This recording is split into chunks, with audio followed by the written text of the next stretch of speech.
Salam sejahtera dan salam Sarawakku sayang. Buletin Nukas edisi tengah hari 22 Ogos 2021 bersama saya Janet Bennett. Memulakan berita tengah hari dengan persiapan Sarawak untuk memberi vaksin kepada remaja berusia 12 hingga 17 tahun yang kini berada dalam fasa terakhir. Pengurusi Jawatankuasa Pengurusan Bencana Negeri Sarawak JPBNS Dato' Amar Douglas Ugat Embas berkata, pelaksanaan tersebut akan diumumkan setelah semua persiapannya selesai. Timbalan Ketua Menteri itu turut menyeru supaya rakyat yang belum divaksinasi untuk segera melakukannya kerana pusat vaksinasi di seluruh negeri masih beroperasi. Beliau menambah, mereka yang belum mendapatkan vaksin juga boleh menghubungi Pejabat Jawatankuasa Pengurusan Bencana bahagian JPBB masing-masing. Berita seterusnya mengenai lawatan kerja Menteri Kebajikan, Kesejahteraan Komuniti Wanita, Keluarga dan Pembangunan Kanak-Kanak merangkap Adun Dalat Datuk Seri Fatimah Abdullah ke Kebun Nanas MD2 di Kampung Sungai Kut, Muara. Semasa lawatan berkenaan, Datuk Seri Fatimah diberi taklimat mengenai kebun seluas 15 ekar itu yang mula diusahakan pada 2018. Beliau turut dimaklumkan dengan seluas 35 ekar tanah sudah ditanam dengan 50,000 pohon nanas MD2. Usaha itu adalah hasil tunjuk ajar daripada Lembaga Perindustrian Nanas Malaysia. Laporan berikutnya berhubung penyerahan sijil pengiktirafan daripada Pengurus Besar Petronas Sarawak Zulahi Muhammad Matali kepada Menteri Bertanggungjawab bagi Jawatankuasa Pengurusan Bencana Bahagian JPBB Miri Datuk Lee Kim Shin pada Sabtu. Sijil pengiktirafan itu adalah di atas usaha beliau mempercepatkan kadar vaksinasi bagi pekerja industri minyak dan gas dengan menubuhkan Pusat Pemberian Vaksin Industri PPVIN Minyak dan Gas Lutong.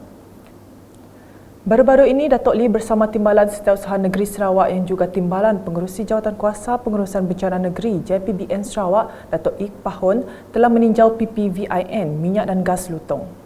Dalam pada itu, Datuk Lee mengucapkan terima kasih kepada Petronas dan semua pemain industri minyak dan gas di Miri di atas kerjasama dan kepatuhan terhadap SOP yang ditetapkan. Masih dengan perkembangan di Miri dengan Menteri Muda Pelancongan Kesenian dan Kebudayaan Sarawak merangkap Adun Piasau, Datuk Sebastian Ting Chiu Yu menyerahkan sumbangan 10 buah pendingin hawa kepada Masjid Darul Ehsan pada Sabtu. Sumbangan itu merupakan daripada peruntukan geran projek Kecil Luar Bandar MRP Adun Piasau. Sementara itu, Pengurusi Jawatankuasa Projek Naik Taraf Masjid Darul Ehsan, Ketua Kaum Abdul Rahman Adon mengucapkan terima kasih kepada Kerajaan Sarawak dan Datuk Sebastian Ting atas sumbangan ini untuk keselesaan jemaah di masjid tersebut. Ekon ini didermakan adalah untuk menggantikan kerosakan ekon-ekon lama yang telah berusia 20 tahun. Jadi kami pihak Jawatankuasa Naik Taraf Masjid Darul Ehsan telah berusaha dan berjumpa dengan Yang Berhormat Datuk Sebastian untuk memohon dana bagi tujuan untuk pembelian 10 unit ekon ini sebagai menggantikan kerosakan ekon-ekon yang lama yang tidak dapat digunakan lagi. Dan kami pihak Jawatankuasa Naik Taraf dan Masjid Darul Ehsan mengucapkan berbanyak-banyak terima kasih kepada Yang Berhormat Datuk Sebastian kerana telah begitu prihatin terhadap permintaan kami dan masjid ini kerana dalam usia 20 tahun banyak kelengkapan seperti ekon mengalami kerosakan.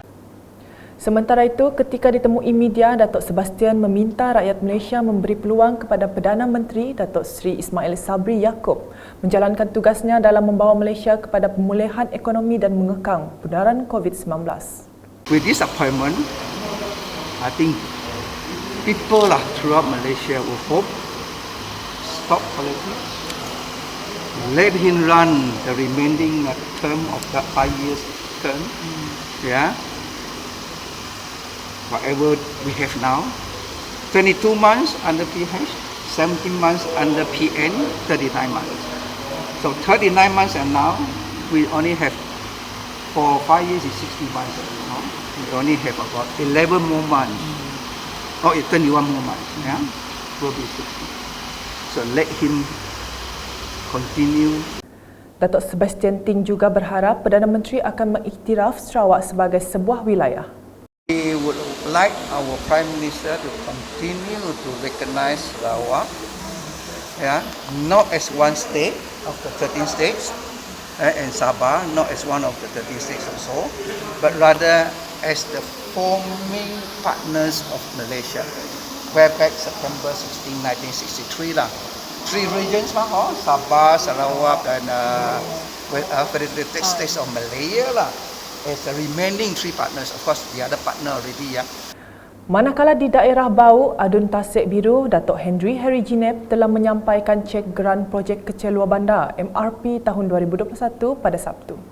Penyerahan cek berjumlah RM194,000 itu diadakan di Pejabat Pusat Khidmat Dun Tasik Biru dengan melibatkan seramai 36 penerima.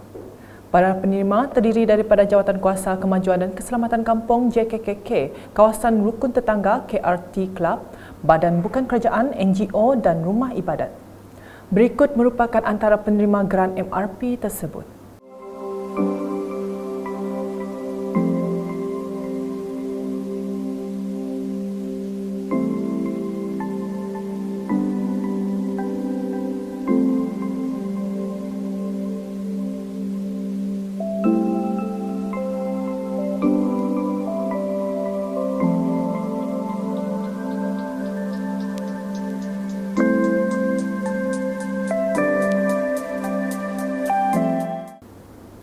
Beralih ke laporan sukan dengan skuad Kuching City FC KCFC melangkah kemenangan ketiga dalam kempen Liga Premium 2021 selepas menjinakkan Kelantan FC dalam aksi Stadium Majlis Bandaraya Pasir Gudang pada Sabtu. Pemain tengah Muhammad Alif Hassan meletakkan KCFC di hadapan pada minit ke-13 sebelum pertahanan Kelantan FC Christos Inzidis menjaringkan gol penyamaan pada minit ke-32. Kedudukan itu tidak bertahan lama apabila ayam tambatan baru KCFC Michael Chu Buna Injizi menjaringkan gol kedua pada minit ke-34. Bekas penyerang kebangsaan Joseph Kalangti memastikan 3 mata mutlak milik KCFC selepas meledakkan gol ketiga pada minit ke-57. KCFC kini berada di tangga ke-10 Liga dengan mengumpul 13 mata selepas mengharungi 11 perlawanan setakat ini. Sekian edisi Tengah Hari bersama saya Janet dan kru penerbitan. Berita lebih lanjut boleh didapati di semua platform media sosial UKAS termasuk portal ukas.sarawak.gov.my dan pastikan anda subscribe ke channel di YouTube. Salam UKAS.